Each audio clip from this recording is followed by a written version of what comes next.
Gandang araw guys. Ayun, tuloy natin yung vlog natin tungkol sa safety. Nung nakaraan na pag-usapan natin ang PPE. Ngayon naman pag-usapan natin ang grinder.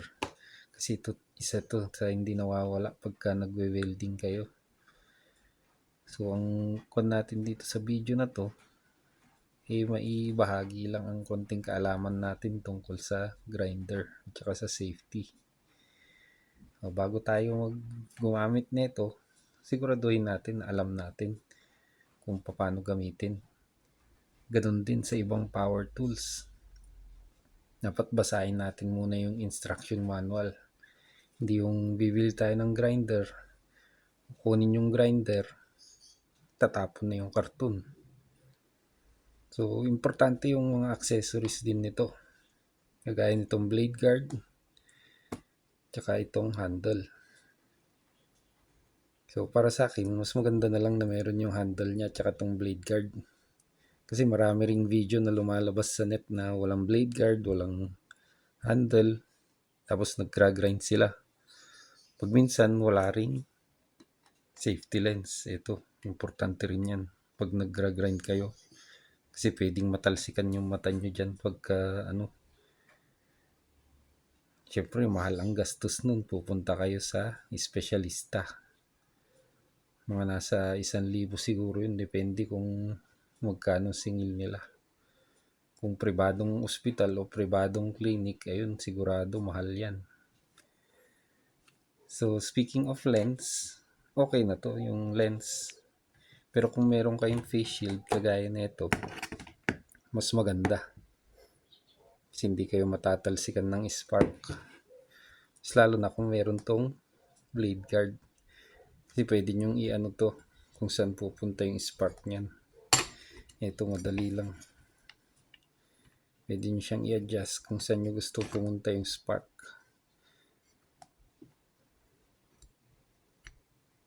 Tsaka siguraduhin nyo rin na tamang orientation kagaya yun kung saan siya nakaturo.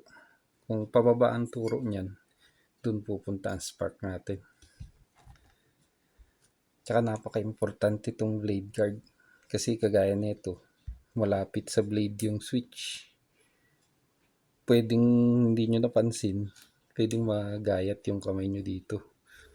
So lagi tayong nagpapaalala about safety nang sa ganun hindi tayo maaksidente o kaya makasimula ng sunog. Kasi itong grinder, pwede rin itong ng sunog. Kaya bago natin gamitin to, siguraduhin natin, tingnan natin kung yung pagtatrabahuan natin ay walang mga flammable materials. Ano nga ba yung flammable materials? Gaya ng gasolina, mga papel, mga tela. Kagaya rin nung nasabi natin nung nakaraan, yung tela, importante yun. Kasi pwedeng kapitan at pwede ring sumabit. Kaya bago natin sindihan tong grinder na to, siguraduhin natin na yung ating damit ay maayos. Kung mahaba naman ang buhok, ay syempre nakatali para hindi sumabit dito. Kasi lalo na motor, delikado to pag sumabit yung mga damit natin o kaya yung buhok. At syempre, pagkakuha din natin ng grinder, ugaliin din nating inspect yung kondisyon ng ating grinder. So yan, tingnan natin kung merong nabalatan na wire. Kung nabalatan, syempre siguraduhin natin balutin natin ng electrical tape. At bago din natin isaksak, siguraduhin din natin na naka-off. Kasi yung ibang grinder, dito ang switch, toggle switch. Ito naman, paddle switch. Yung pinipindot lang na ganun. Sa iba, meron yung slide switch. Dito nyo ini-slide. Yung malalaki naman, trigger type dito banda. Kaya napaka-importante din ng handle. Pagka isinaksak nyo, mas maganda na nakahiga siya. Kasi pag naka-on yan, bigla yang gagapang. Kaya mas maganda nakahiga siyang ganyan. At saka hawakan nyo rin. para sakali. Now, tungkol naman dun sa gloves, depende rin kung kasi yung iba ayaw naka-gloves or madulas yung body nito. Pwedeng mabitawan kung nakasuot din kayo ng gloves. So, depende na lang sa kumpanya nyo kung required na mag-gloves. Tsaka syempre, hubarin nyo yung gloves nyo, isusuot nyo ulit. Time consuming. At syempre, pag magpapatakbo kayo nito, siguraduhin nyo hindi kayo pagod. Kasi pag pagod na kayo, may tendency na mabitawan nyo to. Tsaka hindi kayo nakainom, isa rin yun.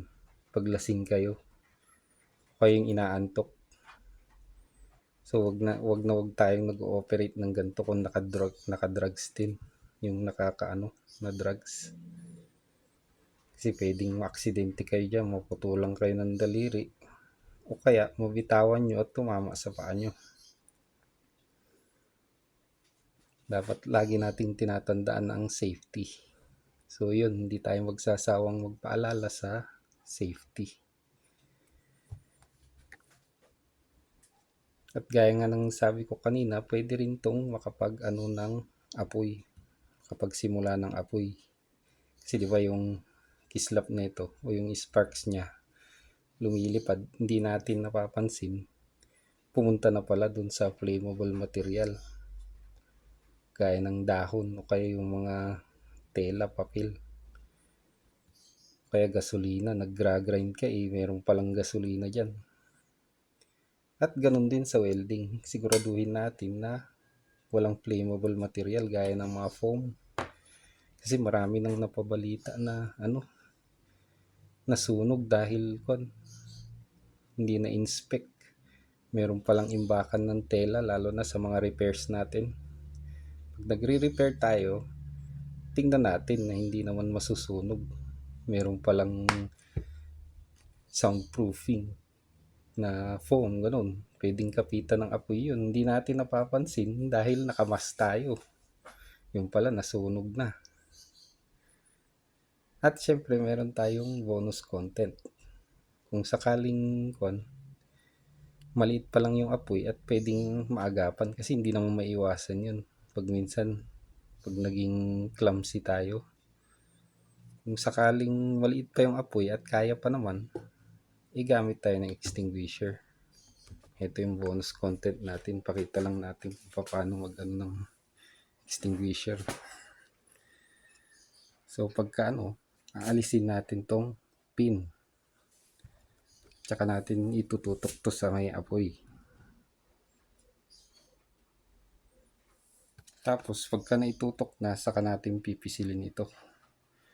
Hindi ko na i-detalye ito kasi meron namang ibang mga vloggers na kung gusto nyong matuto pa kung paano ang maintenance nito kasi mini-maintain din to. So kung maghanap na lang kayo ng ibang mga channels na pwedeng makapagturo sa ganito. So ayun lang ang ating content. Sana meron kayong napulot na konting tips. And please don't forget to like, share, comment, and subscribe.